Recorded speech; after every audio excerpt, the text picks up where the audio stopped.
তালেবানদের জন্য নতুন এক বড় চ্যালেঞ্জের পরিস্থিতি সৃষ্টি করেছে ডোনাল্ড ট্রাম্পের দাবি। তিনি আফগানিস্তানে থাকা মার্কিন সেনাবাহিনীর পরিত্যক্ত অস্ত্র ফেরত দেওয়ার জন্য তালেবানদের উপর চাপ প্রয়োগ করেছেন। তবে তালেবান কি সত্যিই সেই দাবি মানবে?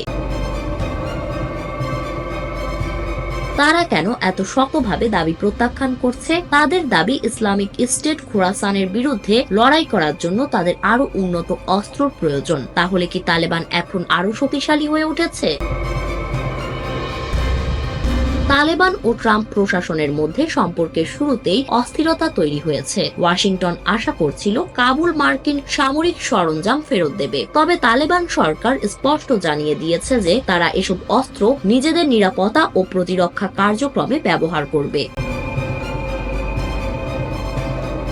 2021 সালে আফগানিস্তান থেকে মার্কিন সেনাবাহিনী চলে যাওয়ার পর তারা কোটি কোটি ডলার মূল্যের অস্ত্র রেখে চলে যায়। এই অস্ত্রগুলোর মধ্যে ছিল ছোট অস্ত্র, ভারী সরঞ্জাম এবং অত্যাধুনিক প্রযুক্তি, রাইফেল, কার্বাইন, স্নাইপার রাইফেল এবং পিস্তলের মতো ছোট অস্ত্র।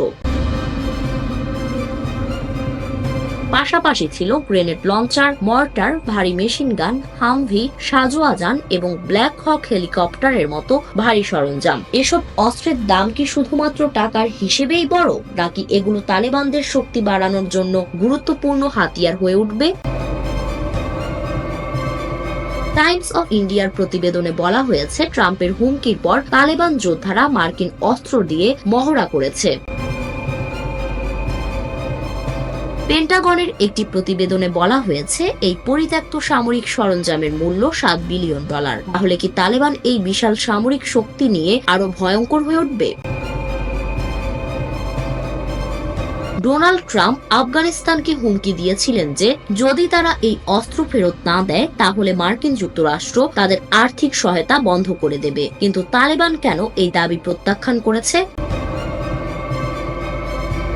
তারা কেন বলছে আমাদের আরো উন্নত অস্ত্র প্রয়োজন? তালেবানের কি সত্যি আরো শক্তি দরকার, নাকি তারা সারা পৃথিবীকে দেখাতে চাচ্ছে যে তারা আরেকটি সুপার পাওয়ার হিসেবে আবির্ভূত হচ্ছে? তালেবান কিভাবে তাদের এই শক্তি ব্যবহার করবে সেটা এখন বড় প্রশ্ন হয়ে দাঁড়িয়েছে। তারা কি আন্তর্জাতিক রাজনীতিতে নিজেদের অবস্থান আরো শক্ত করবে? তাদের হাতে এত সব অস্ত্র থাকলে তারা কি আফগানিস্তানে নিজেদের শাসন আরো দীর্ঘস্থায়ী করতে পারবে?